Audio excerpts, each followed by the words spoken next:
wait till it says connecting. I welcome everyone to another update, or another kind of like, I guess we're calling this maybe a workshop today. Yeah, we're workshopping. Workshop. Where first we're going to go over some updates that we've got from the live streams, and then we'll get into talking about who is Dr. Scovy and who is Lizzie, like these characters. What's their personality? What's their what's their view on life, and what's their strengths and weakness? So we can go over that. We've got some good ideas for it, and we welcome your input into that. So first thing, we got to get into some updates. Probably the most dramatic update that you already know about. Why isn't this open? No, I want to open it. Gosh, there we go. Sorry. The one thing, I want to show you this chart. This is Utah's like snow water equivalent in inches. And it is already at like the max that we've seen since this has been recorded. So the last, if we look at let's show how the graph actually works. Sure. Because it's confusing. It's confusing to you already. Yeah. You look at it and you don't know what's going on. I don't know what's happening. Okay. Along the left side, we have the inches. So this would be like, so 20 inches, that's 20 inches of rainwater equivalent that's sitting up in the mountains. So this is what's the snowpack in the mountains. It's not like down in the valley. Because Utah gets its water throughout the summer from the mountains. So it's pretty important. But the last time that we saw this level of snowpack was in 1983. And I think today we've already blown past that. Like our Chicken Life just got like 5-6 inches. And so higher in the mountains. And the 26 last night, this was already updated to 26. So they haven't even updated for today. It's not even updated. Yeah, it's a lot. I'm like, I keep looking at this and I'm like, I don't know when it stops. When does it peak? And I'm just like, wow. Well, so this kind of like leads into a little bit of like what we're hoping happens now is that we get some warm weather in April. And a warm April would be great because it will kind of start taking that snowpack down. If you can see, what we don't want is we don't want May. We don't want it to hang on until May and then it gets warm and it starts to melt. Because when, like in 1983, it melted fast. There were floods in a lot of areas. And like so we've got I'm getting prepared a little bit just in advance because the bank has been built up, the river bank has been built up since 83. So it should be able to hold at least that capacity. Like if it melts like this, it should be just fine. But there could be some weaknesses. There could be some places where it maybe quickly erodes and such because it hasn't had the river along that side. So I ordered 500 sandbags, empty sandbags, and we're going to work on, and Travis is going to, well, I mean, I'll help out. Maybe Tim will help out. I don't want to just throw that all on Travis. It's a lot of bags. But he is going to help. Oh, that's grapple that's coming in, I think. What is that? It's snow, but it's like, it's in between snow and hail.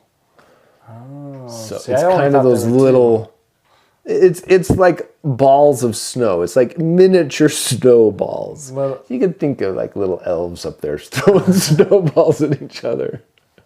And so then hail is ice? Yeah, hail would be more ice. Oh. So it's the way it forms is slightly different. But wow, that's fascinating. Dipping dots from the sky. There you go. I like that. I like We should go capture some and eat them. And eat them. So we're going to be prepared and have at least 500 sandbags ready to just deploy. We have, I mean, I imagine we have until May to prepare that. I was kind of like thinking about it. I'm like, oh, did I order enough? Yeah, you should probably get another 500. I think 1,000 is a good number. Yeah, 1,000. Mm-hmm. It's also 1,000, so it's a big number. So another update is on Chocolate. Her one eye is pretty much healed. It's got, I think she's like scratched them because one eye has kind of got this pretty bad just cut in it. And the other eye looks like a cut that is healing. It might be a little cloudy. She's doing pretty good. I think she's on to a good, successful recovery.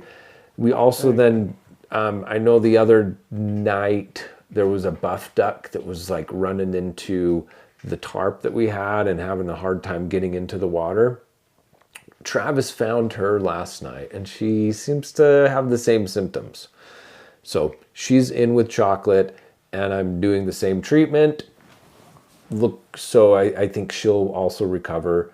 I did check her eyes. They kind of got a scratch. I kind of thinking maybe are they becoming itchy and they have sharp toenails. They'd have very sharp toenails. So we'll keep treating them and hopefully they get better. And then on to Fizzy. I know a lot of you have been like, or not, I mean, I'm sure everybody has noticed Fizzy walks sideways. We suspect that it's because she's got some pin feathers that might be bugging her. But from right now, it looks like she's able to function, and so there's not much to do. Some people have said, well, what if it's neurological? Or it could be neurological. I mean, maybe. And if it is, then the treatment is to just give her the happiest life that we can and appreciate her sideways walking. Yeah, make it just she's very super adorable. cute. And we love her. And yeah, we just gotta wait. It's gonna be a wait and see what happens. I don't know that there's.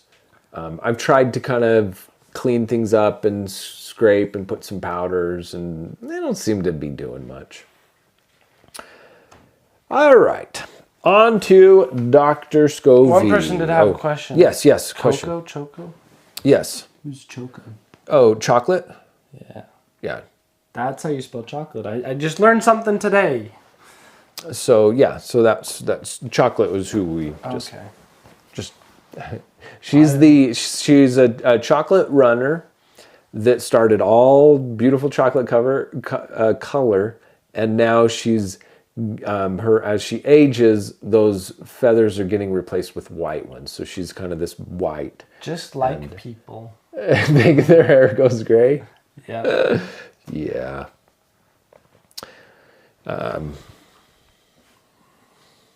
Okay. Yeah, I don't know. I wouldn't. I mean, neurological. You would have seen it earlier. Nah. I mean, you see it when it comes. If it's neurological, so I'm hoping it's just a molt thing.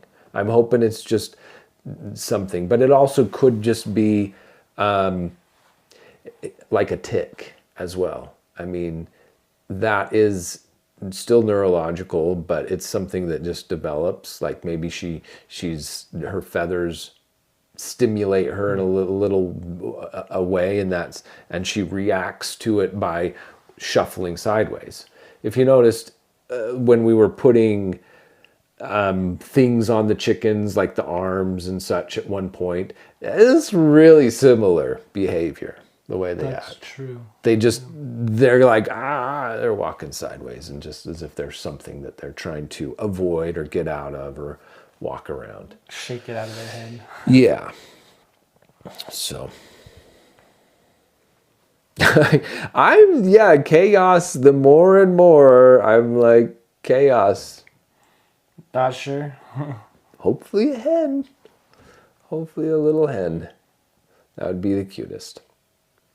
Shall we get into Dr. Scovy? Yeah, now we should be good. All right. So what's an important thing about a character? What makes a character interesting? Well,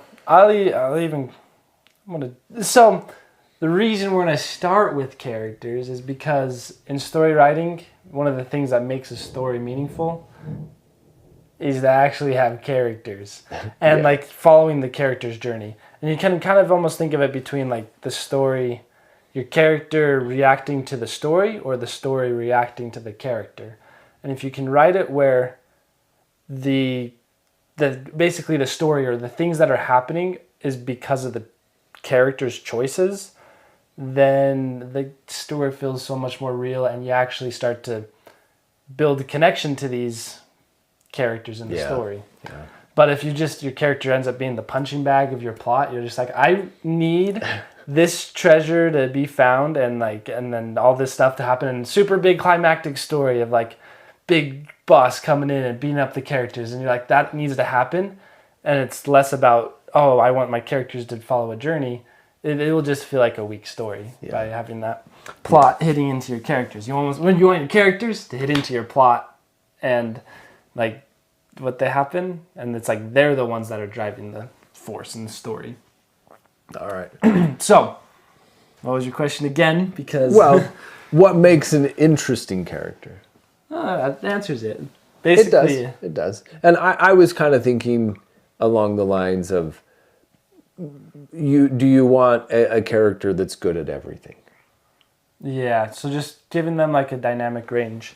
And I took pictures of these as well, but just for reference, there's this chart where it kind of has like you have all, that, right? It's linked if you wanted to. Yeah, let me bring that up. So, but yeah, inside this chart it shows, Dr. Scovy's. Basically, if you were to have a superhero that was just good at everything, and it wouldn't be in this one. It would be more. You want the other one? No, See, the nice thing with these charts is if you gave someone everything, they would be a quite unique character. They would be a unique character? Yeah. But it's like almost if... like a boring character, or... No, it would be quite interesting. I don't know how you'd be able to write it. How you'd do it? But, we'll follow, because we're on this one, with Dr. Scovy of having like all of these general values where it's like, what do they actually care about? So... Yeah. And... Or what's their strengths and what's their weaknesses? Yeah.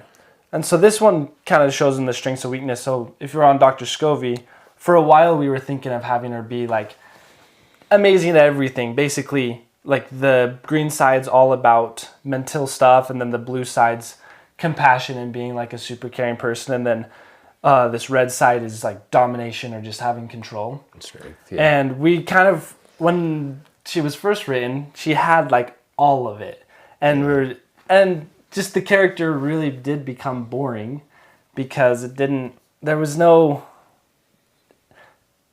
feel real. Like there's no one that would actually have complete, like, feel like they're want to dominate the world, but have like complete care over people, and then they're like know everything, and they're just, it's like, you can't relate to them because you're like, I've never heard of someone like this, because it's impossible. You can't relate because, we all are like faulty in some way.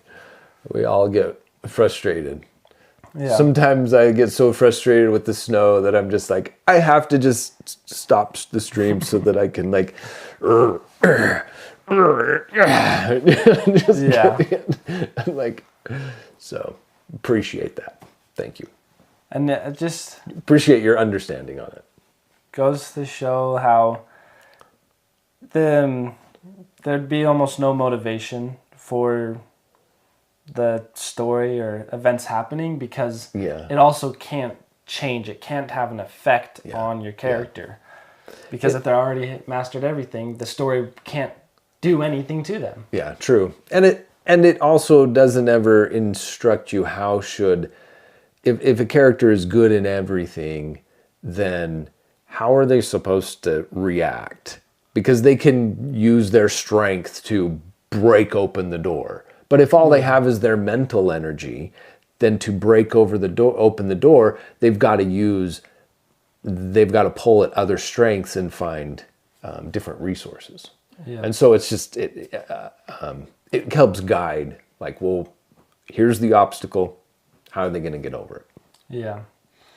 And there's plenty of examples of like characters who follow into that more just having a more well-defined character in one aspect versus trying to be almost good at everything. And it like, sorry if there's anyone that likes the new Star Wars, the new ones, but we'll just say like I haven't seen it. But Rey, okay. Yeah, she's almost given like, and she just can solve everything. And like the problem isn't that she could solve everything, because you can have a character that in the end solves everything, but there's no struggle or adventure to end up solving that. Like she's just happens to have the Force and now can use the lightsaber like the best and take on any Jedi, any Sith ever, and rule the world. You're getting a lot of hate. They're eating you up, Tim. That's okay. You've picked the wrong battle. You just better walk away. We'll move on. Change the subject. I'll just say Luke. Hopefully everyone likes Luke. I'll just say that, and how he actually had like a little bit of training and learned and grew into being able to finally take on the Master. And he tried to lift up the spaceship and he couldn't. He was like, oh, I give up. Yeah. So it's like kind of shows that, and there's some more drastic examples out there, but I don't remember them right now. So I can, do you want to talk about this? So at least she's modeled after creating a D&D character, because D&D, sweet. But it's of Dr. Scovy. So if she was a D&D. If she was a D&D character, what would she be? So you can help chime in. We've kind of taken this a little bit from how we've seen you as chat kind of form this Dr. Scovy character, because we've really kind of it just happened as we stream, as we kind of just goof around in chat and give personalities to the ducks and the animals. So hopefully we're capturing some of that, or all of it. So if you like strongly disagree, I mean, chime in, and maybe we'll still agree. Maybe we'll agree with you, but maybe we'll just like, well. So yeah, it'll be kind of nice. It'll be just a discussion to help form the character of Dr. Scovy. And as we were talking about, it's like we want Dr. Scovy to have a believable and meaningful character. And relatable. Yeah, relatable. I disagree. I should be the main character. True, Bill. True. That is great. He is the main. And so in this page we can... Do we want to cover this? Sorry. Yeah, what's the highlights on this? The highlights probably is that if you start to... It gets very confusing, but we'll just focus on like this skills section in the center. So so basically it's like a 1 to 5. Where does Dr. Scovy's skills lie?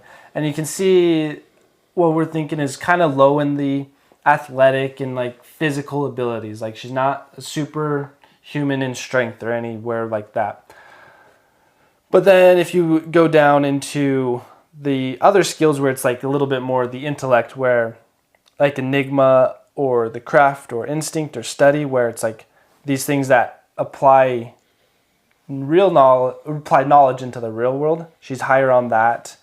And one of the things is, it's a suggestion that the person made on this is basically anything that's 3 or higher, that's what you should start kind of writing out the specialties or like what does it actually mean to have super good survival skills. So because Scovy was a max on survival skills, but it's like she's there's almost two ways you could have survival. So two people could be at the max of survival skill. One just knows how to he cuts down trees and just builds big forts and tools. But then Scovy, she's a max on there because she just has the knowledge and she's competent enough to be able to use those in the real world situations. So it's like she just knows I can eat that berry or I can't eat that berry. So it's kind of in those same realms. So that's why it matters to apply in intellect. Right. Those. Now this is Pleco makes an interesting observation that we haven't thought about, that Scovy has this like physical characteristic where she bobs her head and wags her tail. So we could integrate some characteristic where does that indicate thinking? Does that indicate like the way that like a nervousness or something that applies to? So we need to. That's a good thought. To writing then it down give the character, because now these are going to be played by. These aren't going to be like played by the. It's not. We're not trying to make animations, and we're not trying to make. What we're trying to do is kind of take these animal personalities, give them a persona that is a person. And so then that person has these kind of traits and kind of looks and we'll get into more of the look of her in a later stream. We have some of that material.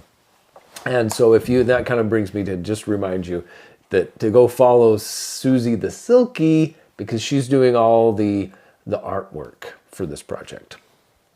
Yeah. Those are some good thoughts, and it's kind of how she expresses interest and happiness. I think that's a good idea. That's nice. So like if she's like finding a clue, or there's like the stories something's unfolding, a problem's unfolding in front of her, she then becomes really interested in that. And maybe even as she runs, she has two different walks. One where she's kind of really bobbing up and down to go over to. That would be interesting. To see things. So, I guess would you like to talk about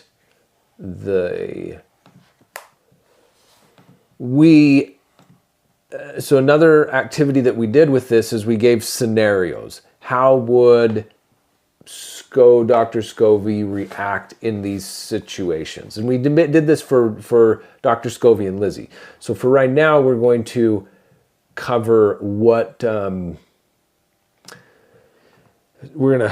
says I need access. Okay, you're just gonna have to do that. I'm not gonna be able to share that. You should just put that in the folder. But so the first one, I'll ask you the questions and you can give us the answers. Does that help? Are we gonna do Scovy and Lizzie?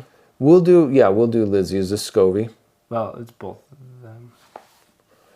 Okay, then just do Scovy. All right. So first scenario is you get pulled over by a police officer. What does Scovy do? So Scovy, in the current rendition of her writing, would be like... So it's like, do you know why I pulled you over?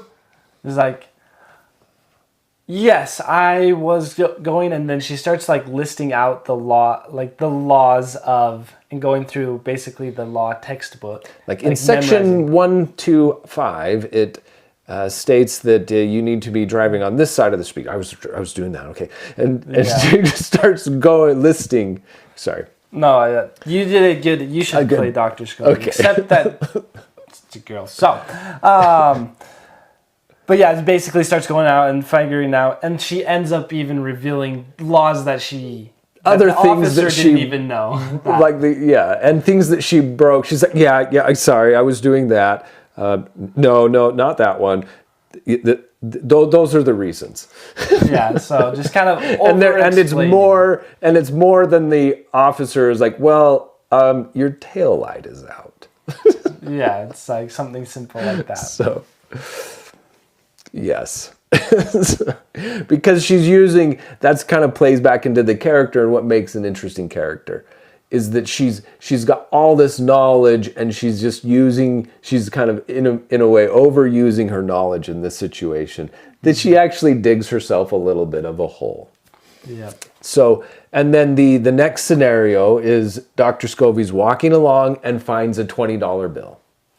And she'd just see the $20 bill and then start like a full-on investigation, like analyzing the fingerprints or trying to just be like, go check out security footage and be like, can I find the person to give this back to? Yeah, yeah. Now, the next one is asking an employee where an item is in a store. And she'd just be a very more blunt and just walk up to the person and be like, I need this thing, and very little Social interaction. Social interaction. Almost treating the employee like a little bit robotic, but yeah, instead like a of being machine, or just something like she's just trying to get to the next task. Yeah, it's almost like inputting a command. Yes, yes, yes. I desire a screwdriver. Where are the screwdrivers? Yep. And then at a restaurant or ordering a meal. So like that would be very similar. And I think the reason I did like these different interactions is because Lizzie, she'd have a lot more of a personal interaction. Like she'd start a conversation and like almost find the life story of the waiter. So and Scovy would just be like, I require spaghetti and like nothing else. Yeah. It'd be very much simple and almost blunt. I guess we can pause here and quickly just kind of do, because you brought up Lizzie. So, and maybe it's better to kind of see these side by sides to see how Lizzie and Scovy contrast. So I kind of flubbed that up. But we will let's copy this link and we'll bring up Lizzie. So they have different personalities. I mean, somewhat maybe complimentary. Is that the right word? Yeah. Sometimes you don't know if you're saying the right word. Your brain gets a fooling. I do like what Expecting Storm said, like very calculating. And this is where the nice thing with the scripting, because you can figure out the exact words to say and say everything in the most concise way possible and essentially very calculated. And Scovy will be like that. So if you observe that what you've got here, the strengths and weakness between Lizzie and Dr. Scovy, they're not, neither of them are like particularly athletic. But Dr. Scovy very much in the thinking, like very strong thinking, and Lizzie very strong, more like on the social skills, the empathy and social norms, and Dr. Scovy maybe a little bit outside the social norms. And is there anything you kind of want to more kind of cover, or did I cover that? Yeah, you covered it pretty well. Like one of her, essentially, a way you could think of how will they get what they want. So Scovy will be all about using her knowledge in almost, you could say in a selfish way, like being like, I know this, so I'm going to go out and do it, and almost I don't need anyone else's help. She has a little bit of pride.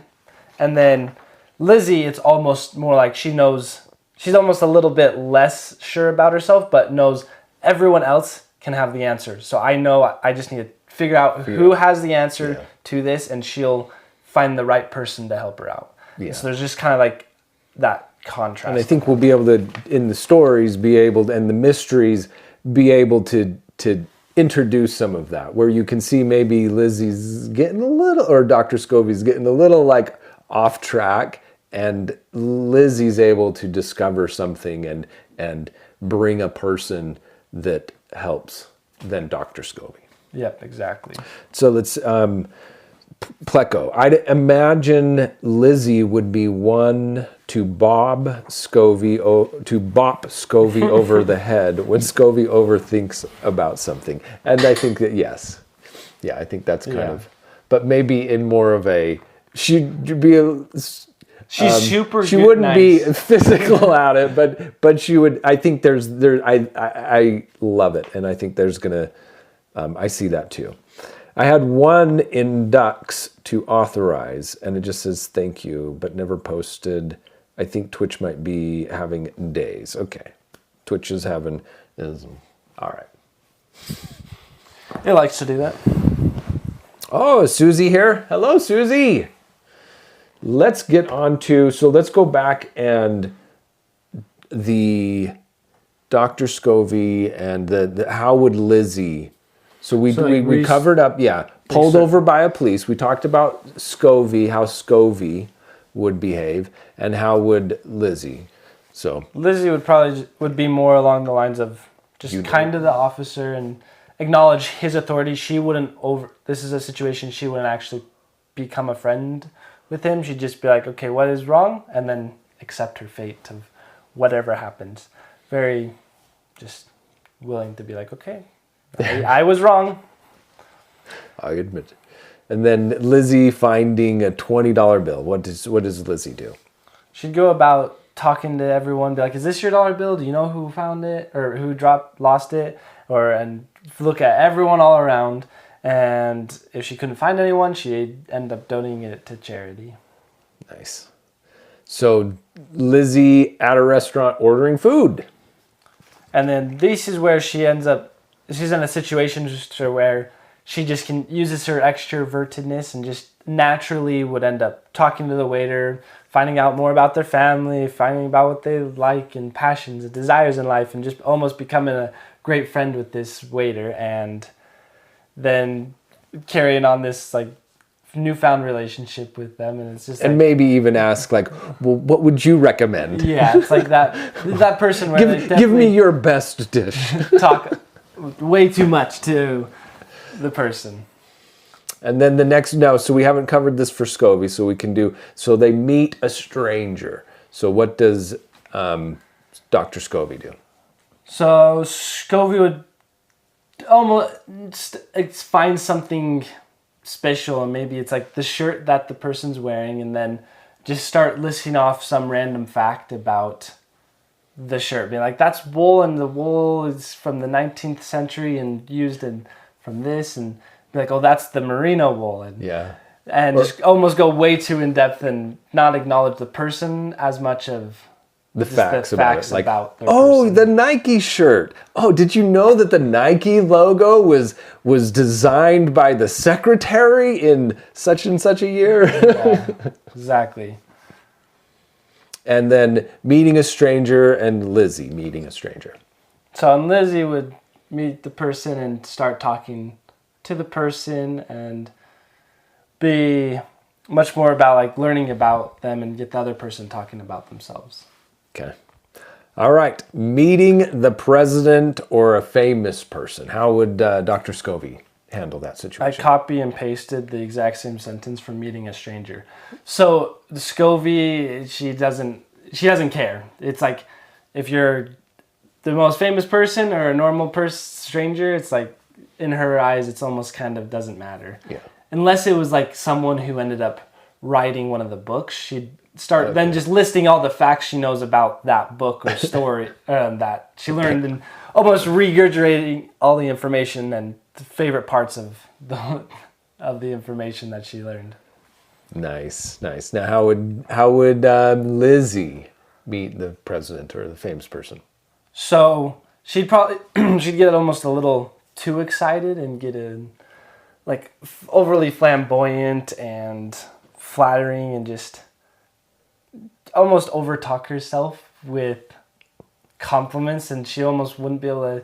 She'd be like, I don't know what to do. I'm just doing you're like this famous person.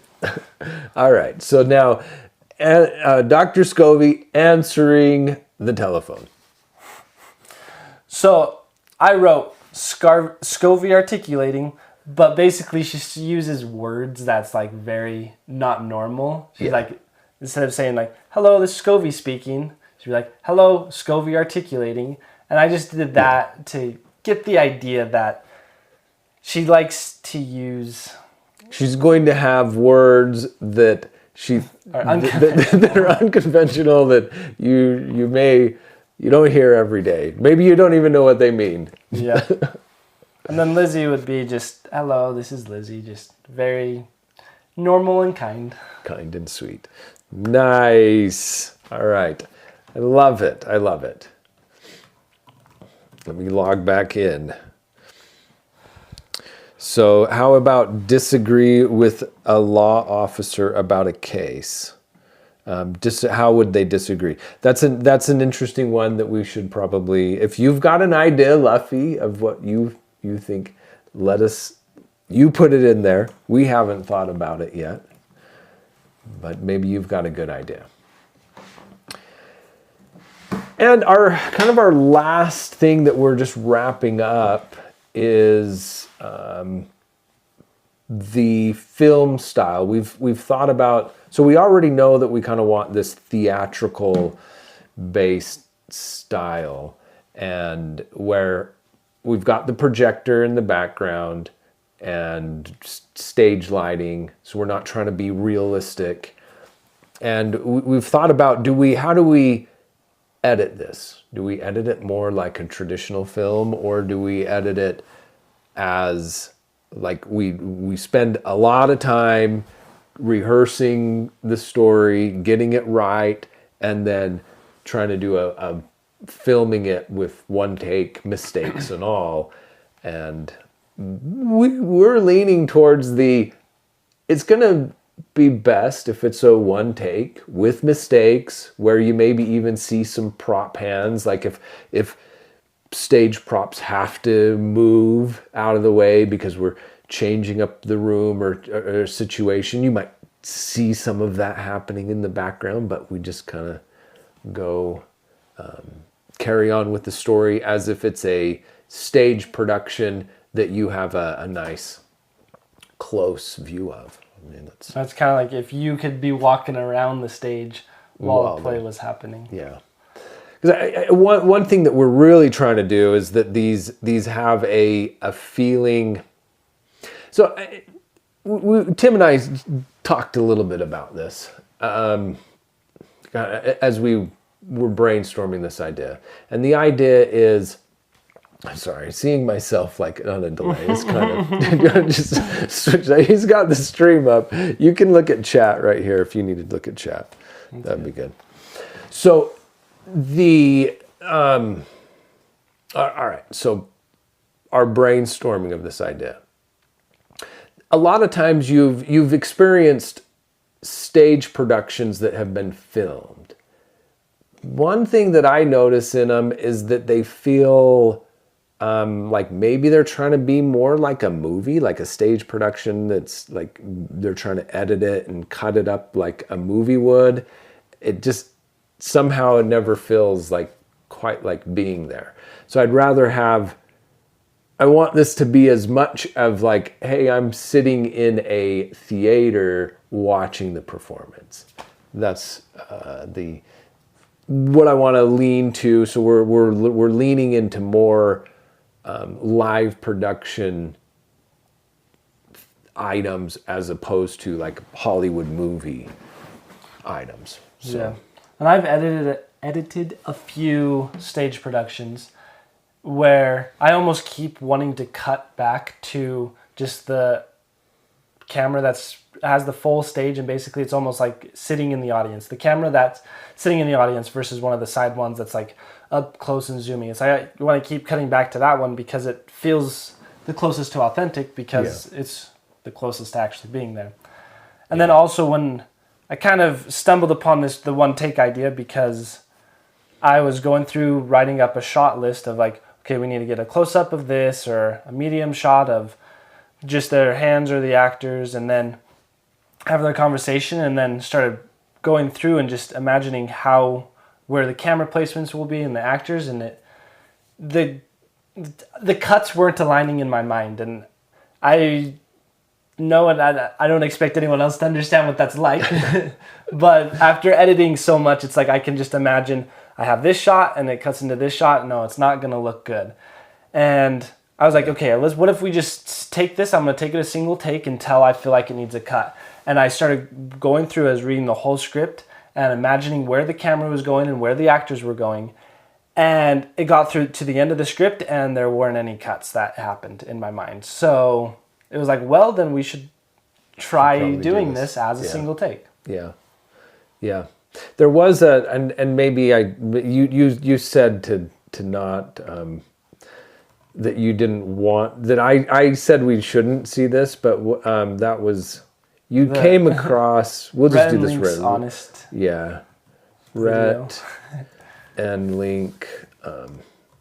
Yeah, and just honesty. We'll just watch a little bit of this. Doesn't, but they do. Yeah, I never thought.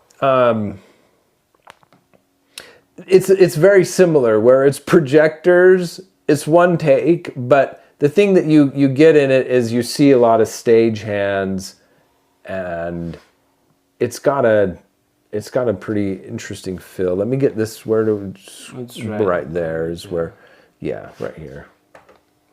So let's just watch this. This is kind of, and just think, does this feel like you're there with Rhett and Link? That's would be my question while you watch this. Probably too close. Last week I saw you in the lobby passing through. You said, hey, how you doing? I said, pretty good, man. And you, well, that wasn't true. I was actually doing pretty bad. Having just So they've got a projector on each side as this goes. I guess we don't need the closed captions, maybe. Maybe do we? That's why I called you man. The other night at midnight, you called me on the phone. You asked me if you woke me up, but I said no. But the truth is, I was in the deepest sleep of my life, having the most realistic dream. I was flying. So if you notice that there's just a projector, it's not like even moving, it's just like a background to it. It's just trying to give a feel for it. And one of the things that I really kind of appreciate in this particular shot, or in just what's in this format, the background is subtle, it's darker, and the characters are bright, and I like it. It's just artistically, I like what they're doing, and it makes me feel like I am kind of just sitting there participating in this with them. And we'll get to just one more shot where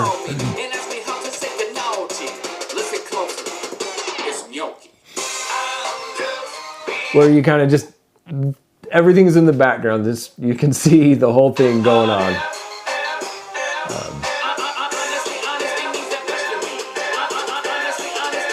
So that's hopefully, if we can achieve what Rhett and Link achieved there, that same feeling, I think we've got it. Yeah. And it's kind of interesting in creating this is because there's elements, and I notice this a lot in filmmaking, where it's like I can pick out the elements I want from this, and then we'll recreate it into that. Or even in art, it's like I'm going to be drawing a desk, and you'll pull like 5 different pictures, and you're like, okay, I need this element from this, and you kind of pull it all together to create a whole unique new creation. So that's what we're going to be ending up doing with all of this is like we're taking pieces from this, we're taking pieces that we've seen from Hamilton, pieces we've seen from Sherlock, and even actual movies. It's like we're taking little pieces from that as well, and from in the story realm, in the visual realm, and in all of these different ways. And so it's definitely going to end up being a very unique product in the end. I think so. I think it'll be fun and unique, and the end result is Bill gets more food, so he's happy. He's the one that lets us work on this anyways, so thank you. So let's see, just I want to yes, it does bring more focus on the players.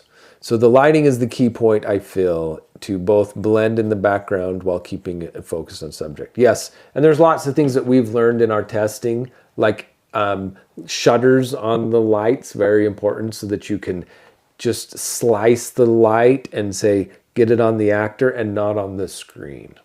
That's just a simple, very, very important item. So, and hello, Natasha.